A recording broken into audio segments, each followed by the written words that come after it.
नहीं, हम फकीरों को क्या डराते हो। मैं आग से लड़ने निकला हूँ, अंगारों से क्या डरना। मैं शायर हूँ, एक शायर को सरकारों से क्या डरना। सेब खाने के चक्कर में मत पड़िएगा।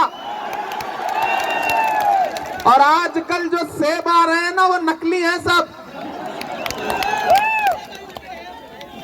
अडानी के सेब ज्यादा महंगे बिक रहे हैं देश में, याद रखिएगा इस बात को।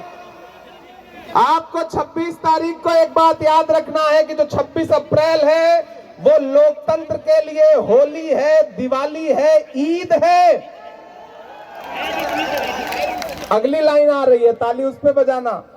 26 अप्रैल लोकतंत्र के लिए होली है, दिवाली है, ईद है, क्योंकि बाड़मेर को उम्मेदा राम से उम्मीद है। ये ध्यान रहे, ये चुनाव बहुत महत्वपूर्ण चुनाव है। ये चुनाव एक्सपेरिमेंट करने का चुनाव नहीं कि नहीं साहब एक नया झंडा पकड़ के एक साहब आए हैं उनको भी वोट दे दो, उनको भी दे दो। नहीं, अभी नहीं तो कभी नहीं। 2024 के चुनाव में अगर गलतियां किया तो हो सकता है कि आने वाले दिनों में भारत में चुनाव ना हो, क्योंकि दिल्ली में बैठी हुई सरकार के इरादे अच्छे नहीं है। मैं बैठता हूं पार्लियामेंट में, मैंने करीब से देखा है इस बात को। इसलिए मेरी नई नस्लों, प्रधानमंत्री जी आए, कितना भी झूठ बोले, झूठ बोलने में तो स्पेशलिस्ट हैं वो। एक्टिंग तो कमाल किया, अमिताभ बच्चन पीछे छूट जाए साहब, ऐसी एक्टिंग करते हैं। और भाजपा के लोगों का तो स्पेशलाइजेशन है इस मामले में साहब, झूठ तो कमाल का ही बोलते हैं। और भाजपा के लोग तो ऐसे हैं कि एक भाजपा का नेता एयरपोर्ट पे उतरा, बाहर एक भिखारी बेचारा खड़ा था, वो भाग करके उनके पास आया, बोला साहब 4 दिन से कुछ खाया नहीं है, कुछ रोटी दे दो, पैसे दे दो। बिल्कुल कुछ नहीं खाया है। तो भाजपा के नेता ने जेब से 500 रुपए का नोट निकाला, बोले तुम्हारे पास चेंज है, फुटकर है? तो उसने कहा साहब हाँ हमारे पास फुटकर है। तो बोले 400 हमें दे दो, तुम 500 ले लो, 100 रुपए रख लो।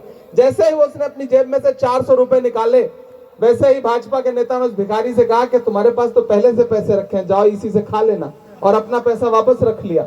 ये सिर्फ दिखाते हैं, किसी को कुछ देते नहीं है। ये सिर्फ अडानी और अंबानी के दोस्त हैं। ये अच्छे दिन जो लाने वाले थे वो अडानी और अंबानी के लिए लेकर के आए। आपके लिए एक कांग्रेस पार्टी ने एक शरीफ नेता, शरीफ प्रत्याशी, सरल इंसान, और जिस जी जान से हरीश चौधरी जी मेहनत कर रहे हैं, फतेह भाई मेहनत कर रहे हैं। मैं गागरिया में था और गागरिया ने जो प्यार भर के दामन में स्नेह और समर्थन दिया है वो अद्भुत था। और मुझे पूरा विश्वास है कि इस इलाके से भी बड़े अंतर से उम्मेदा राम जी चुनाव जीतेंगे। एक होती है, एक शब्द है उम्मीद, उम्मीद से भी आगे एक शब्द होता है उम्मेदा।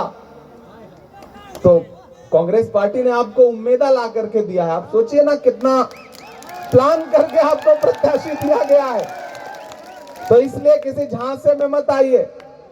मैं सौभाग्यशाली हूं कि मैं यहां आया हूं, आपसे ये वादा कर रहा हूं कि उम्मेदा राम जी को लोकसभा में पहुंचाइए। ये लोकसभा में आपके मुद्दे पे लड़ेंगे और इनका समर्थन करने के लिए दूसरी तरफ राज्यसभा में मैं बैठा रहूंगा। दोनों भाई मिलकर लड़ेंगे।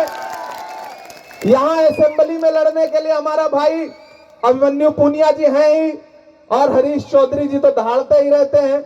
तो यहां जयपुर से लेकर के दिल्ली तक पे बाड़मेर जैसलमेर वालों का कब्जा रहेगा। जिता करके इन्हें भेजिए।